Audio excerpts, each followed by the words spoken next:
turebe imbere dutegereze igitondo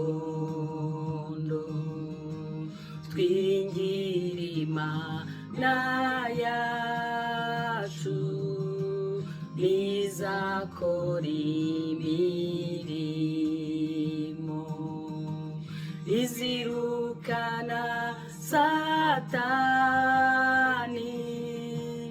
izategeka isi yose tuzanesha nidusaba kuko Imana igitwumvira shani dusaba kuko Imana igitwumvira dore impanda ziravuze muze twese dukanguke kuko Imana yacu ishaka yuko twese tubabera buri muntu mwitorero abuwejejwe muri ryo nshuti reka kwiganyira habwa imbaraga nshya nshuti reka kwiganyira urahabwa imbaraga nshya gusenga kugeza ubwo Yesu azaza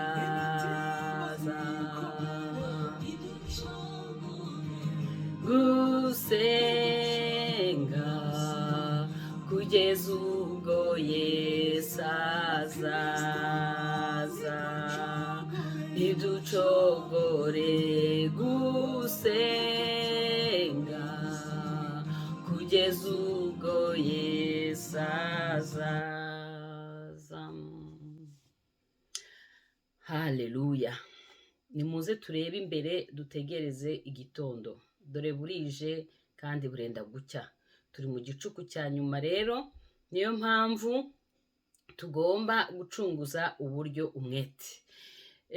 Ni Francine Twagiramaria mumaze kumenyera impamvu nongeye kwivuga abantu benshi bakunda kumbaza bati se wabaye pasiteri byagenze gute?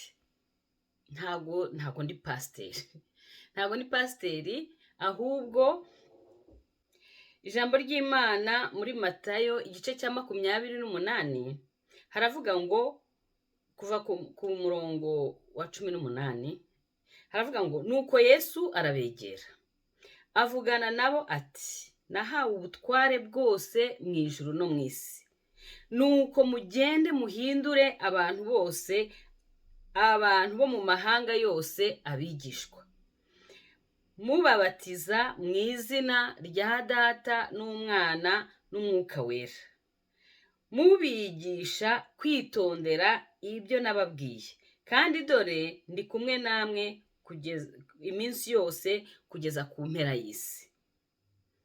Ahangaha murumva ko Yesu yaduhaye itegeko yaravuze ngo nimugende nahawe ubutware bwose mu ijuru no mu isi. Ubwo butware rero yarabuduhaye natwe arangije aratubwira ngo nimugende ni itegeko yaravuze ngo nimugende muhindure abantu bo mu mahanga yose abigishwa nimurangiza kubahindura abigishwa nimurangiza kubabwira ubutumwa bw'ubwami mubabatize mu izina rya Data n'Umwana n'Umwuka Wera nimurangiza ibyo nabyo nimubirangiza noneho mubigishe kugendera mu nzira zanjye mubigishe kwitondera amategeko yanjye. Nta muntu utarebwa n'inshingano iyo wasobanukiwe ugasogongera ku gakiza, ku byiza bya Yesu, Yesu nawe arakubwira ngo genda. Ntabwo ari ibya poso, ntabwo ari ibya profete, ntabwo ari ibya dogita, ahubwo twese iyi nshingano ikomeye Yesu Kristo yarayidusigiye. Irindi tegeko yaduhaye riri muri Timoteyo wa 2, igice cya 2 umurongo wa 2. Ni Pawulo wabibwiraga Timoteyo. Yaravuze ngo kandi ibyo wanyumvanye imbere y'abahamya benshi ubimenyesha abantu bo kwizerwa bazashobora kubyigisha abandi. Nanjye rero ubwo buntu bwo kwakira Yesu narabuhawe. Iryo tegeko Yesu yararimpaye. Nk'uko Pawulo yabwiye Timoteyo ati ibyo wanyumvanye imbere y'abahamya benshi, nawe ushaka abandi bo kwizerwa, nabo bagende babibwire abandi. Ubutumwa bwiza mbere y'uko Yesu agaruka ngo bugomba kugera ku isi yose. Ni kimwe mu bimenyetso bizerekana ko Yesu agiye kugaruka. Ni uko ubutumwa bw'ubwami bw'Imana bugomba kugera ku isi yose, abantu bose bakabwumva, kugira ngo hatazagira umuntu n'umwe ugira icyo yireguza. Imana rero iragukeneye, irankeneye, kugira ngo iyo nshingano ikomeye Kristo yadusigiye tuyigeze ku isi yose. Imana ishimwe. Mwabyumvishe rero, mba nsoza inshingano ikomeye ya Kristo, mba nshyira mu bikorwa ijambo rya Yesu Kristo. Namwe rero mumbere nk'uko Pawulo yabwiye Timoteyo. Yaramubwiye ngo ibyo wanyumvanye imbere y'abahamya benshi urebe nawe abandi bo kwizerwa, ubibabwire, na ba bandi nabo bareba abandi babibabwire. Ubutumwa tubugeze ku isi yose, hanyuma Imana izatugororera. Niyo mpamvu rero mbabwira nti ibyo munyumvana namwe mubijyane. Ubijyane ute? Ukore sabone, ukore like, ukore share, hanyuma ubutumwa bugende ku isi yose. Ibyo bihembo uko Yesu azangororera, nawe azakugororera, wowe wasangije ubu butumwa bwiza abandi, n'abandi nabo bakabusangiza abandi. Imana rero ishimwe, Imana ibahe umugisha. Nimubikora gutyo muraba mukoze neza, kuko ijambo ry'Imana riravuga ngo niba uzi gukora neza ntubikore bikubereye icyaha. Nese ntabwo mwifuza ko bene wacu bamenya Yesu ubwo azaba agarutse aje kudutwara, akatujyana n'abavandimwe bacu, akatujyana n'inshuti? Imana ibidushoboze. Reka dukomeze rero.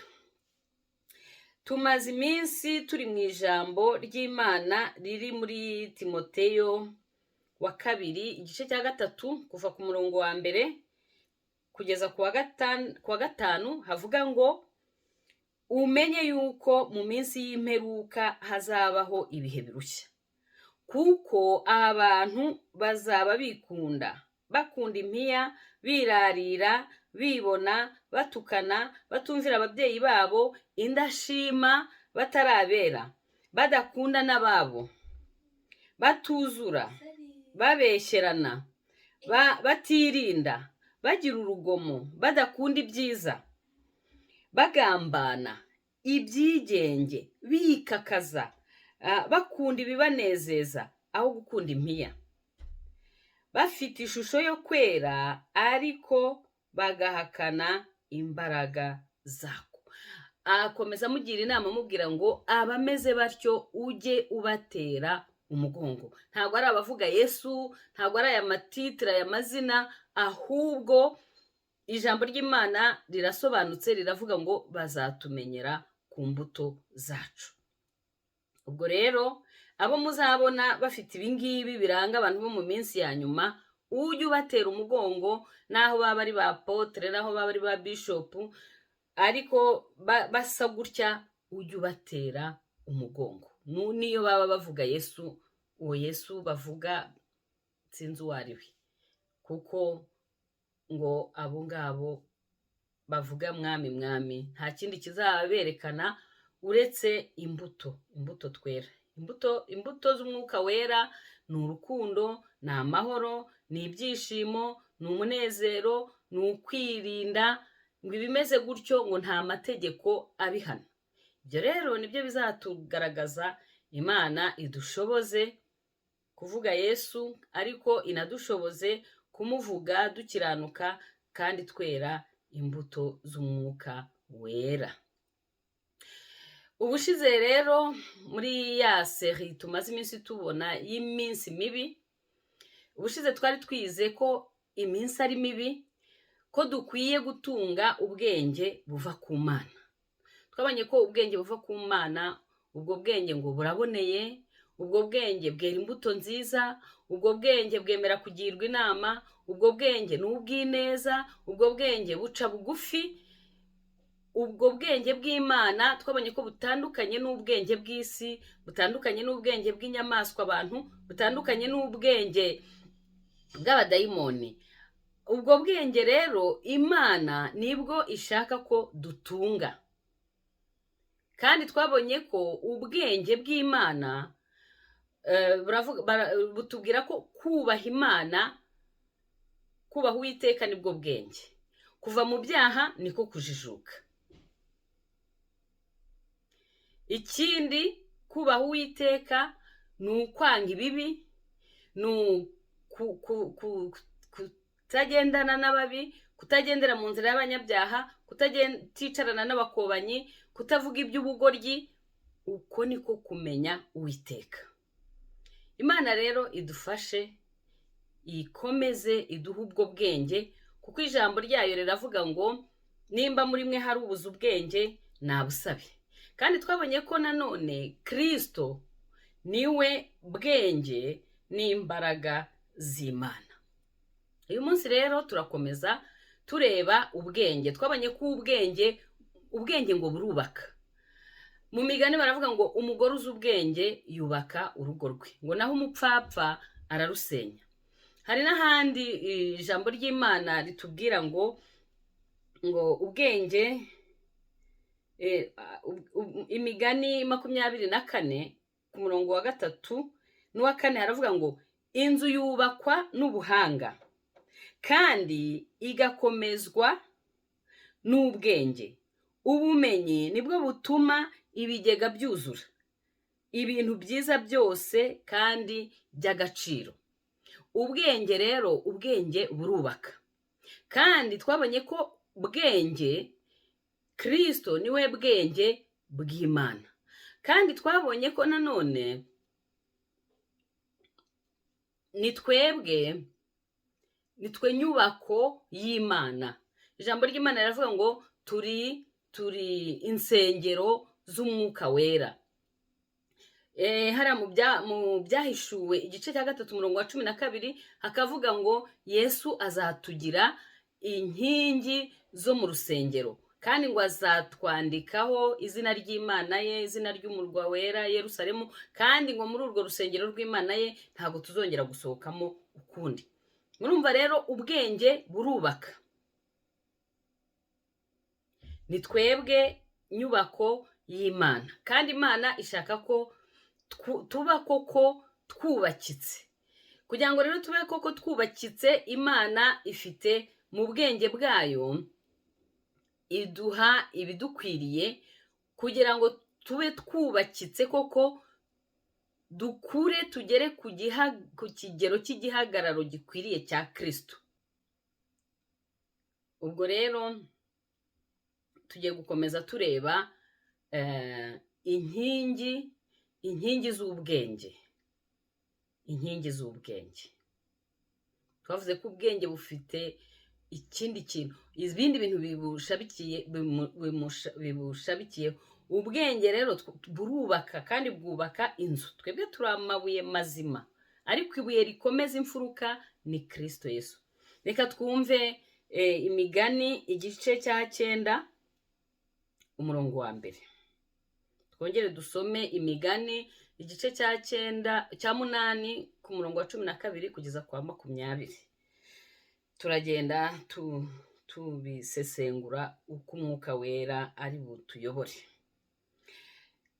Imigani 9:1 haravuga ngo Bwenge yubatse inzu ye, yabaje inkingi zayo ndwi. Murumva ko Bwenge arubaka, yubatse inzu ye, arangije noneho muri iyo nzu ye ngo abazamo inkingi 7. Reka turebe izo nkingi rero mu Migani igice cya 8 tuvukuva ku murongo wa 12 kugeza ku wa 20. Katwumva icyo batubwira. Ngewe Bwenge nagize umuravaho ubuturo bwanjye, mfite ubwenge bwo kugenzura. Kubaha Uwiteka ni ukwanga ibibi, ubwibone n'agasuzuguro n'inzira y'ibibi. N'akanwa k'ubugoryi nibyo nanga. Ninjye nyiri inama no kumenya, ninjye nyiri inama no kumenya gutunganye. Ninjye muhanga kandi mfite n'ububasha. Ninjye wimika abami ngaha ibikomangoma guca imanza zitabera. Ninjye uha abatware gutwara n'imfura nazo ndetse n'abacamanza bo mu isi bose. Nkunda abankunda kandi abanshakana umwete bazambona. Ubukire n'icyubahiro biri iwanjye, kandi n'ubutunzi buhoraho no gukiranuka nabyo. Imbuto zanjye ziruta izahabu, ni ukuri ziruta izahabu nziza, kandi n'indamu yanjye iruta ifeza y'indobanure. Ngendera mu nzira yo gukiranuka no mu nzira y'imanza zitabera. Mwakire neza ijambo ry'Imana. Imana itugirire neza, kandi umwuka w'ubwenge, umwuka wo gusobanukirwa, umwuka wo kujijuka atubeho cyane, kugira ngo aya magambo y'ubwenge abashe guhindura ubuzima bwacu.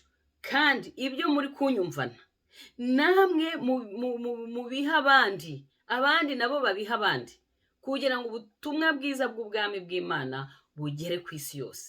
Imana ibahe umugisha kandi ibahe imbaraga.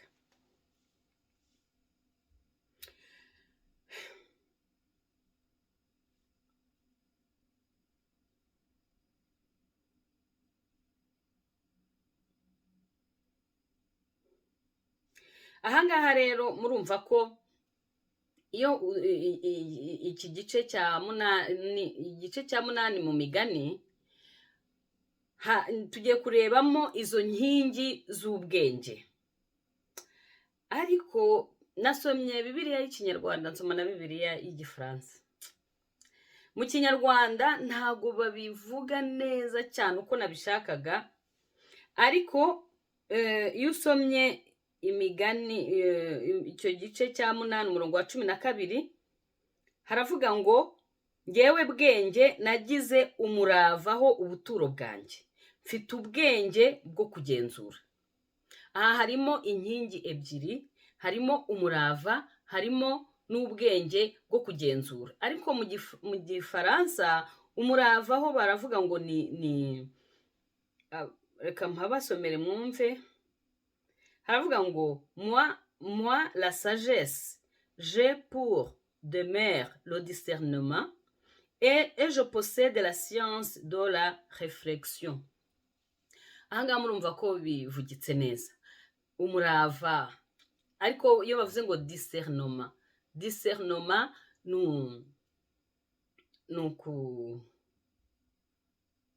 ni nko kurondora. Ahangaha rero ho baravuga ngo ngewe Bwenge nagize umuravaho ubuturo bwanjye, mfite ubwenge bwo kugenzura. Aha harimo inkingi ya mbere, umurava n'ubwenge bwo kugenzura. Inkingi ya gatatu n'iya kane n'iya gatanu tuyisanga muri mu Migani igice cya 8 ku murongo wa 14 haravuga ngo ninjye nyiri inama no kumenya gutunganye. ninjye muhanga kandi mfite ububasha. Noneho mu gifaransa ho baravuga ngo, mu gifaransa ku murongo wa 14 aravuga ngo le conseil et le succès m'appartiennent. Je suis l'intelligence. La force est à moi. Ni ukuvuga ko inkingi ya gatatu ni inama, inkingi ya kane mu kinyarwanda, muri Bibiliya y'ikinyarwanda bavugaga ngo ni ukumenya gutunganye, hanyuma intelligence ni ubuhanga, la force ni imbaraga. Ubwo zikaba zibaye inkingi esheshatu. Inkingi ya karindwi tuyisanga ku murongo wa 20. Haravuga ngo ngendera mu nzira yo gukiranuka no mu nzira z'imanza zitabera. Ubwenge bugendera mu nzira yo gukiranuka. Iyo ni inkingi ya karindwi. Inkingi ya karindwi ni inzira yo gukiranuka. Izi nkingi rero Imana ishaka ko ziba muri twebwe. Hari umuririmbyi ukunda kuririmba ngo Imana irahambaye mu mbaraga, mu bwenge no gukunda. Imana rero mu bwenge bwayo buhambaye, mu rukundo rwayo ruhambaye, ijambo ryayo riravuga ngo muri Timoteyo ngo ishaka ko abantu bose bamenya ukuri. Timoteyo wa mbere igice cya 2 umurongo wa 4 ngo ishaka ko abantu bose bakizwa kandi bakamenya ukuri. Imana irahambaye. Muri uko guhambara kwayo n'urwo rukundo rwayo ngo byatumye dukunda urukundo rutarondoreka. Byatumye kubw'urukundo rwayo yakunze abari mu isi cyane, itanga umwana wayo w'ikinege kugira ngo umwizera wese atarimbuka ahubwo ahabwe ubugingo buhoraho. Muri ubwo bwenge butarondoreka bw'Imana, abamwizeye, abizeye Yesu, ngo yabahaye ububasha bwo kuba abana b'Imana. Muri ubwo bwenge buhambaye bw'Imana, reka twongere dusome irindi jambo. Umubwiriza igice cya 9 kuva ku murongo wa 13. Kandi nabonye ubwenge munsi y'ijuru bwambereye igikomeye. Hariho umudugudu muto urimo abantu bake, maze haza umwami ukomeye arawutera, arawugota, awurundaho ibirundo byo kuririraho. Nuko habonekamo umukene uzi ubwenge, akirisha uwo mudugudu ubwenge bwe, nyamara nta muntu wibutse uwo mukene. Mpera ko ndavuga nti ubwenge buruta imbaraga. Ariko rero ubwenge bw'umukene burahinyurwa, kandi amagambo ye ntiyumvikana. Amagambo y'umunyabwenge avugirwa hiherereye aruta urusaku rw'umutware utwara abapfapfa. Ubwenge buruta intwaro z'intambara, ariko umunyabyaha umwe arimbura ibyiza byinshi. Murumva Imana ntabwo ishaka kutuba abapfapfa, ntabwo ishaka ko tuba abanyabyaha, kuko kubaha Uwiteka nibwo bwenge, kuva mu byaha niko kujijuka. Ishaka ko tuba abantu bajijutse. Ngo umuntu uzi ubwenge akiza byinshi, ngo ariko abapfapfa basenya byinshi.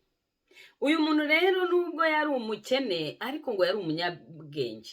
Ubwenge bwe bwatumye uriya muntu ukomeye wari uteye uriya mudugudu abasha gutsindwa. Uwo mudugudu urarokoka, ugira amahoro. Muri bwa bwenge buhambaye bw'Imana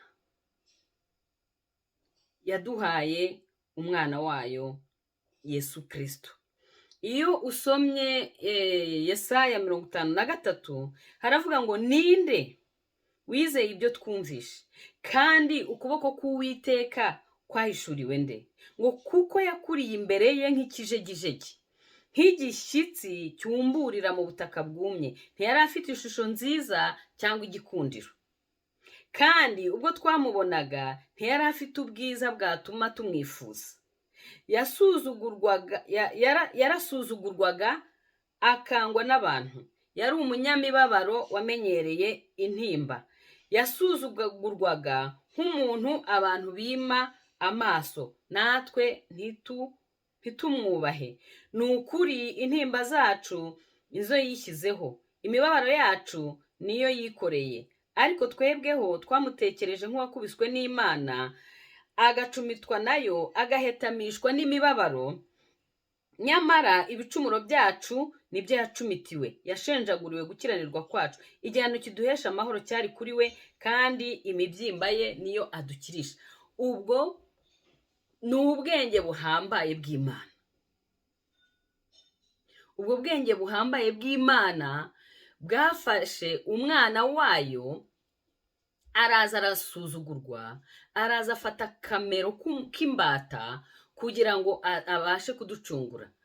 Iri jambo ry'Imana mu Bakorinto haravuga ngo iri jambo ry'umusaraba ku barimbuka ni ubupfu, ariko kuri twebwe abakizwa ni ukuri, ni agakiza k'Imana.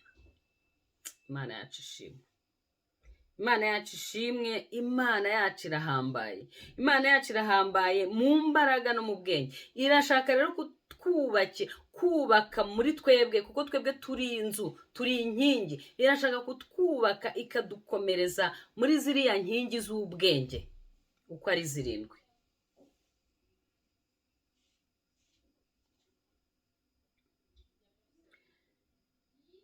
Ubwenge bw'Imana bwatumye ngo utarigeze gukora icyaha ahinduka icyaha, kugira ngo twebwe tube gukiranuka kw'Imana.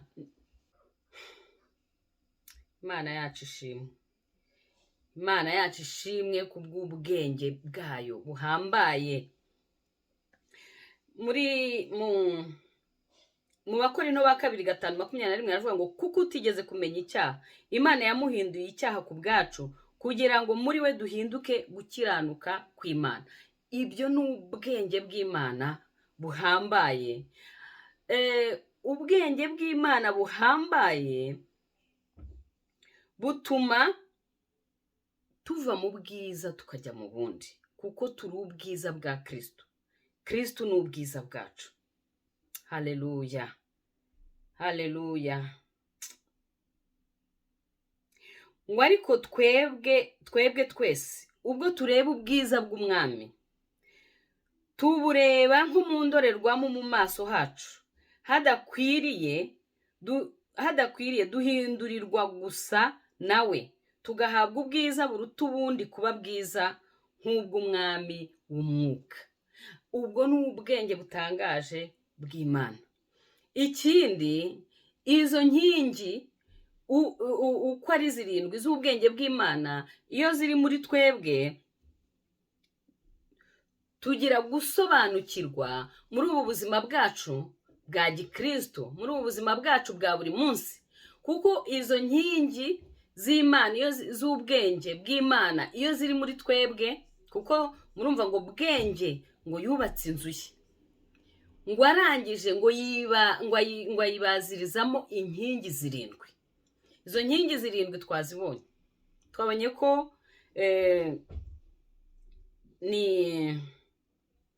ni ukugenzura, ni discernement, ni science de la réflexion, conseil, le succès, intelligence, la force et le chemin de la justice et le sentier et les sentiers de la droiture. Ahangaha ubwo ni ukuvuga mu Kinyarwanda, icya mbere ni umurava nk'uko Bibiliya yabimbwiye, icya kabiri ni ubwenge bwo kugenzura, icya gatatu ni inama, icya kane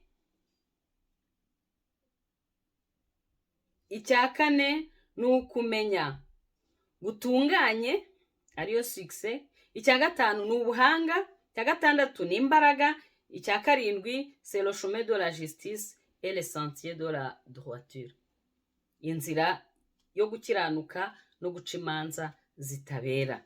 Iyo rero izi nkingi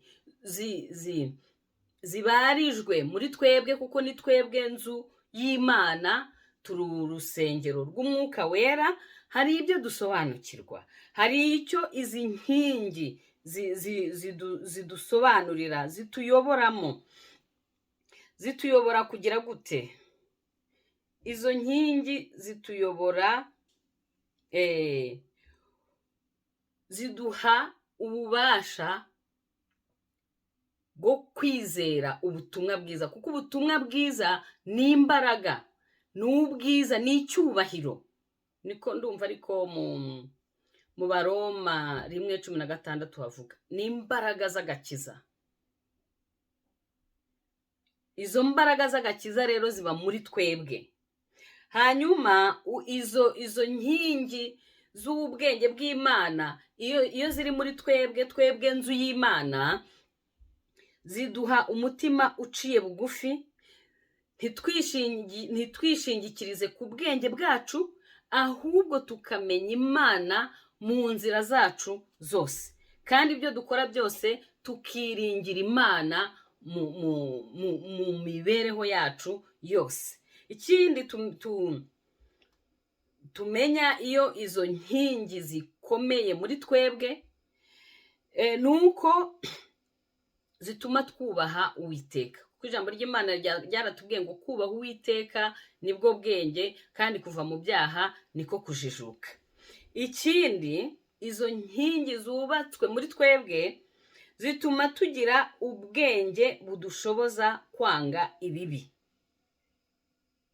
Icya gatanu, bituma dushobora gushyira mu bikorwa ijambo ry'Imana, kuko twabonye ko ngo nkunda bankunda, kandi abanshakana umwete bazambona. Muzanshaka, nimunshakana umutima wanyu wose muzambona. Uko ugenda ushaka ubwenge, kandi ubwenge nta handi tubushakira mu byanditswe, uko tugenda dushaka ubwenge, dusoma, dushyira mu bikorwa ijambo ry'Imana, icyo gihe turajijuka, ubwenge bwacu burafunguka, hanyuma twarangiza tukagira gute? Imitima yacu ikazamo kubaha Imana. Ntabwo Imana wayubaha utayizi, bisaba kubanza kuyimenya. N'umuntu ntabwo ushobora kumukunda utamuzi, bisaba kubanza kumumenya. Uko rero ugenda ushakashaka mu byanditswe, ugenda umenya Imana, noneho ukayikunda. Imana ishimwe. Izo nkingi nanone iyo zikomereye muri twebwe nzu y'Imana, bituma duca bugufi. Ikindi, bituma tumenya ko ubuzima bwacu ari bugufi. Mose yaravuze ngo utwigishe kubara iminsi yacu, uburyo butuma dutunga imitima y'ubwenge. Icyo gihe rero, iyo uzi ko utazi umunsi n'igihe uzapfira, za nkingi z'ubwenge ziri muri wowe, uhora witeguye, kuko ntabwo uzi umunsi n'igihe, ntabwo uzi igihe Imana ishobora kuguhamagarira ngo ikubwire iti mwana wanjye ngwino. Ubushize twaganiriye ijambo ry'umuntu ngo wari umutunzi, ndumva ari muri Luka 2. Uwo muntu rero wari umutunzi, yari umuntu uzi gukoresha amaboko ye, uzi gukoresha ubwenge, ariko ubwenge bwa kimuntu, ngo arahinga areza, azi guteganyiriza ejo hazaza.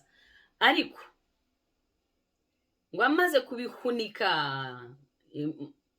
ngo Imana iraza iramubwira iti wa mupfapfa we, dore ubugingo bwawe iri joro urabunyagwa. Nguko niko bigendekera umuntu ufite ubwenge bwo mu by'isi ariko adafite ubwenge bwo mu bugingo.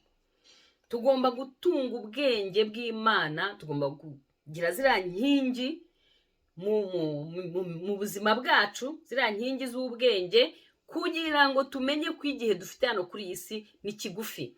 Tugomba guteganyiriza igihe cyacu cy'ubugingo bw'iteka, aho tuzaba iteka ryose. Niho tugomba gushyira imbaraga zacu. Ntabwo tugomba gushyira imbaraga zacu hano mu isi cyane. Dukunze isi, nibyo iranaryoshye, irimo ibintu byiza, ariko reka aho tuzaba aba ariho dushyira imitima yacu, tuyishyire mu byo hejuru, mu byo mu ijuru. Twe gutinda cyane muri iyi si. Tugomba kuyibamo, ariko tugomba kuyibamo turi abagenzi. Intuza rero, ikindi kintu ziriya nkingi zidufasha kumenya muri ubu buzima ni uko umunyabwenge agomba kwitegura guhura na Kristo. Mu byahishuwe igice cya 22 umurongo wa 12 avuga ngo dore ndaza vuba nzanye ingororano. Yesu araza vuba, araza vuba azanye ingororano. None se umutima wawe, ubwenge bwawe bujya bukubwira ko uzahura na Yesu? None se witeguye guhura nawe? Witeguye guhura nawe wishimye, cyangwa witeguye guhura nawe ufite ikimwaro? Umugani w'abakobwa 10, 5 bari abapfapfa, abandi 5 bari abanyabwenge. Umukwe aje, abapfapfa basanga nta mavuta ari mu matabaza yabo. Umwami arababwira ati mugende mumve imbere. Barakomanga, umukwe yanga gufungura. Izo nkingi rero, izo nkingi z'ubwenge bw'Imana zigomba kudufasha kumva ko tuzagira gute, dukwiye kwitegura guhura na Kristo Yesu. Ngarutse kuri za nkingi rero uko ari 7,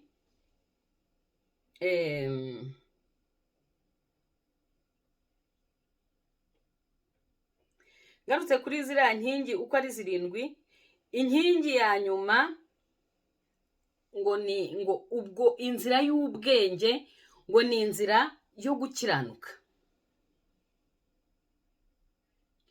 Iyo nzira yo gukiranuka no guca imanza zitabera ngo niyo nzira y'ubwenge. Haleluya. Ariko ibi ubwenge bw'Imana burahambaye. Nta nubwo ubwenge bw'Imana ngo c'est la sagesse infinie de Dieu. Nta n'umuntu ushobora kubisobanura ngo abishobore. Mana yanjye we. Ariko kubera ko yaturemye mu ishusho yayo, ajya tuvunguriraho gakeya, akaduhishurira, kuko ijambo ry'Imana n'ubundi mu imigani igice cya 22 umurongo 25 umurongo wa 2 haravuga ngo icyubahisha Imana nuko ikinga ibintu, ngo ariko abami bo bubahishwa no kubigenzura. Hari ibyo Imana iduhishurira, hari n'ibyo iduhisha, ariko ngo umwami we, kandi natwe turi abami n'abatambyi bo mu bwami bwayo, ngo umwami ngo we icyo ahora ashishikarira ni ukubigenzura. Urumva rero yatugize abami n'abatambyi bo mu bwami bwe, arabihisha, ariko natwe tukagenda tukajya kubigenzura. Haleluya. Imana yacu ishimwe ko yatugiriye ubwo buntu.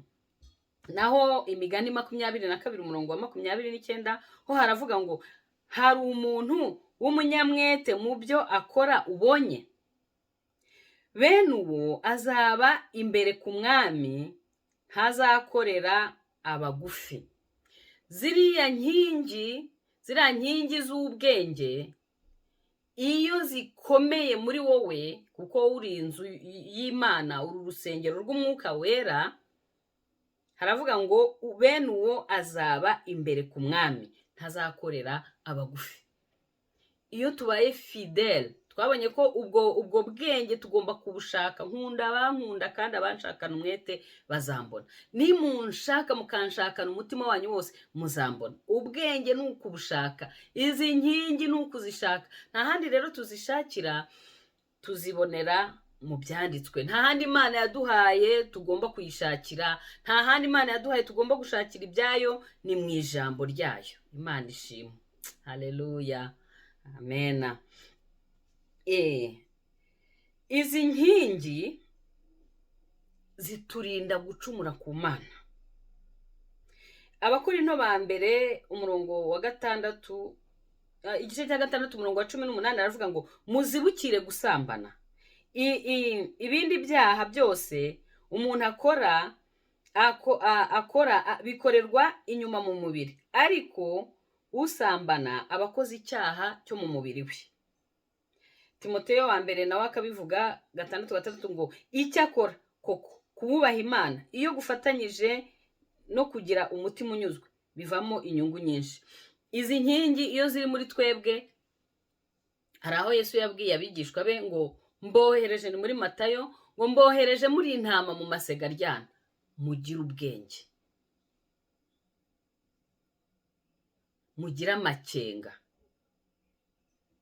Izo nkingi rero iyo zikomeye muri twebwe, iyi si turimo, twebwe tumeze nk'intama irimo, turi intama mu masega aryana, Imana izo nkingi zituma tugira amakenga, tugira ubwenge, tukabasha kuyibamo. Imana ishimwe.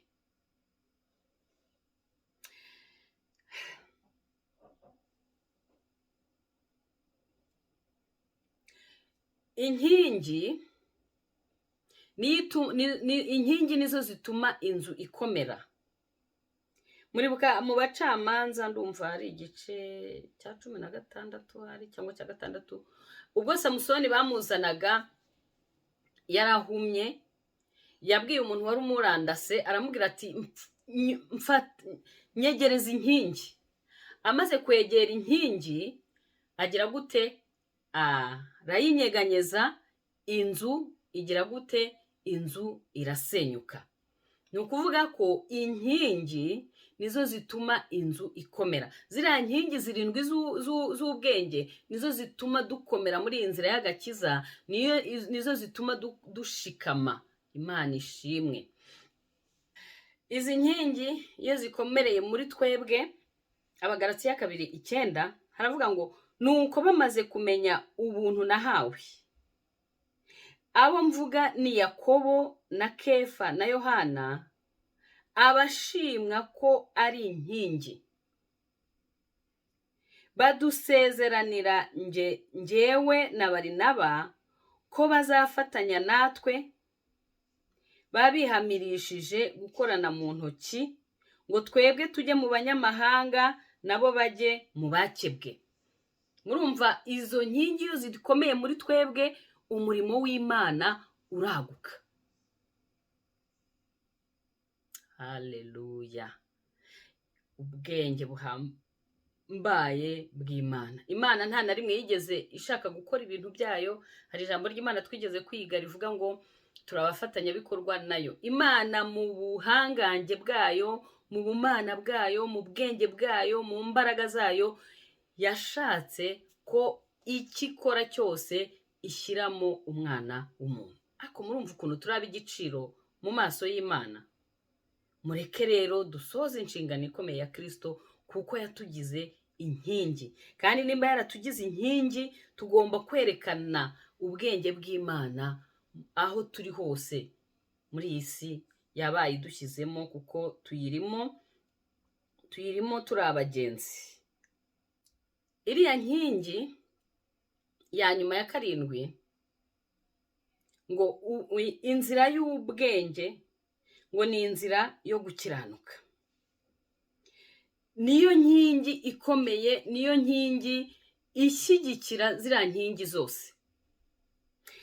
Dusome Zaburi ya 85 umurongo wa 11 haravuga ngo imbabazi n'umurava birahuye, gukiranuka n'amahoro birahoberanye. Iyo iriya nkingi yo gukiranuka no guca imanza zitabera ikomeye muri twebwe, tuba amahoro. Kuko ikintu cya mbere kinezeza umutima w'Imana ni uko dukiranuka. Iriya nkingi rero ituma na za nkingi zindi zikomera, bityo inzu ya bwenge igakomera, ariyo twebwe. Zaburi ya 85 umurongo wa 14 harongera akatubwira ngo ubutungane buzagenda imbere, buzamutegurira inzira anyuramo. Noneho iyi ni Bibiliya ntagatifu nasomye.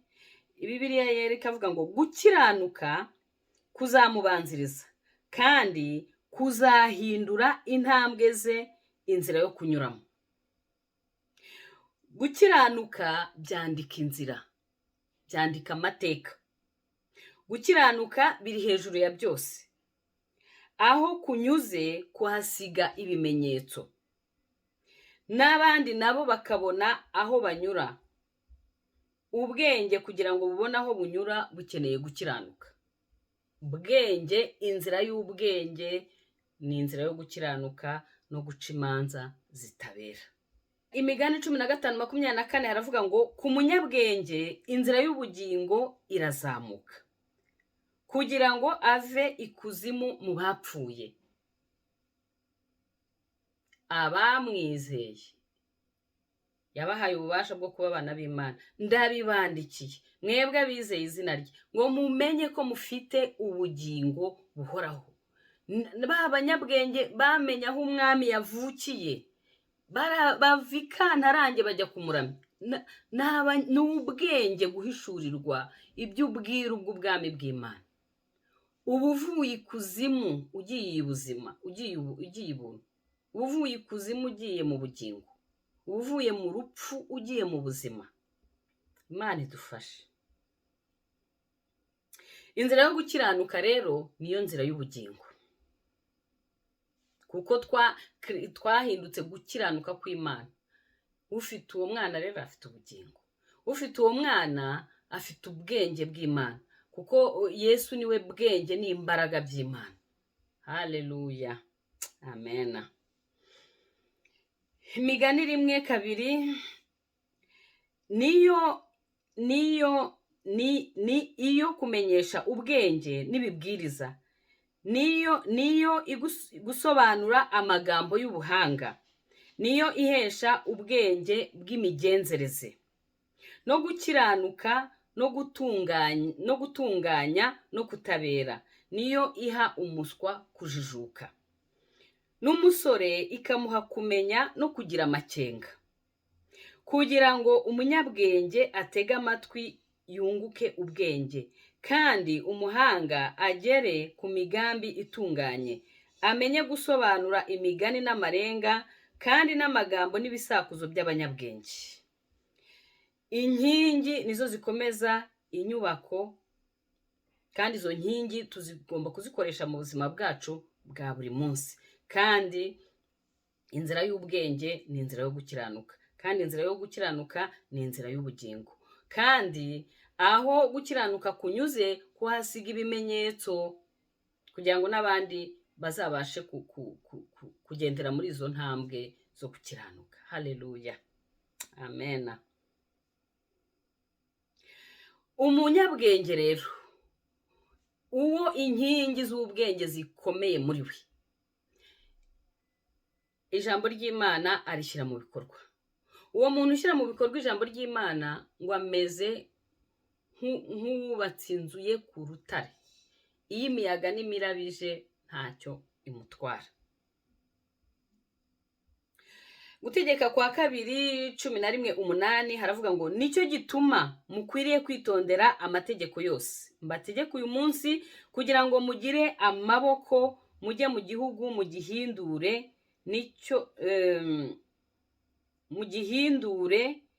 nicyo mwambuka mujyamo guhindura. Inkingi z'ubwenge ziduha imbaraga zo kwinjira mu masezerano Imana yaduhaye. Imana ishimwe. Ahandi ni ugutegeka kwa 4:5 haravuga ngo dore mbigishije amategeko n'amateka uko Uwiteka Imana yantegetse, kugira ngo abe ariko mugenzereza mu gihugu mujyanwamo guhindura, nuko mujye muyitondera muyumvire, kuko ariko ubwenge bwanyu n'ubuhanga bwanyu mu maso y'abanyamahanga, azumva ayo mategeko yose akavuga ati ni ukuri iri shyanga rikomeye ni ubwoko bw'ubwenge n'ubuhanga.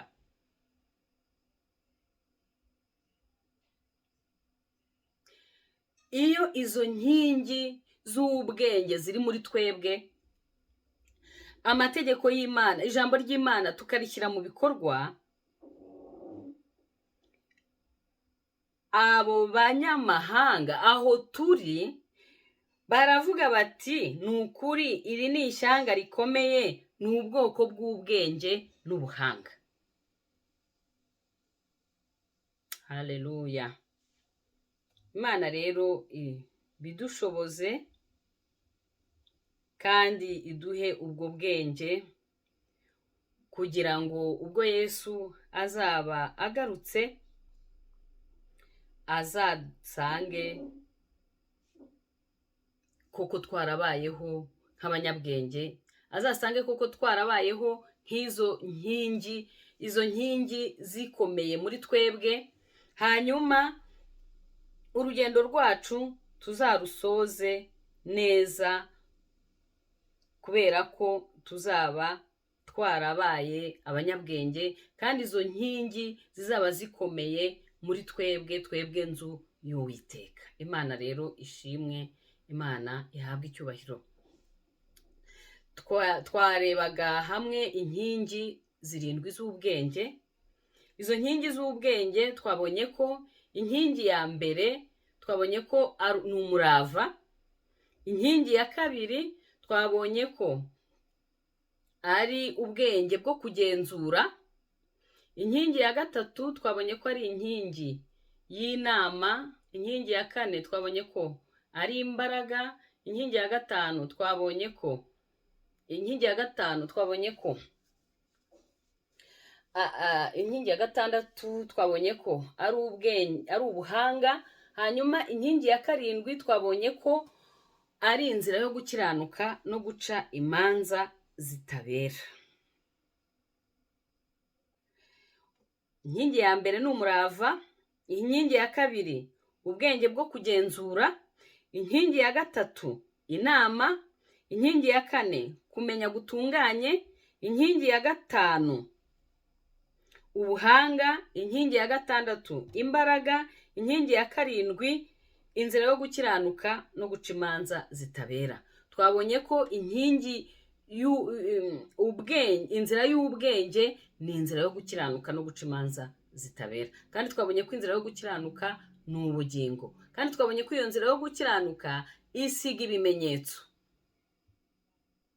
Noneho iyo izo nkingi ziri muri twebwe kandi zikomeye, izo nkingi ziduhesha agakiza, imbaraga z'agakiza, niko mu Baroma igice cya mbere umurongo wa 16 havuga. Izo nkingi zituma duca bugufi tukamenya ko dukwiriye kwiringira Imana muri byose.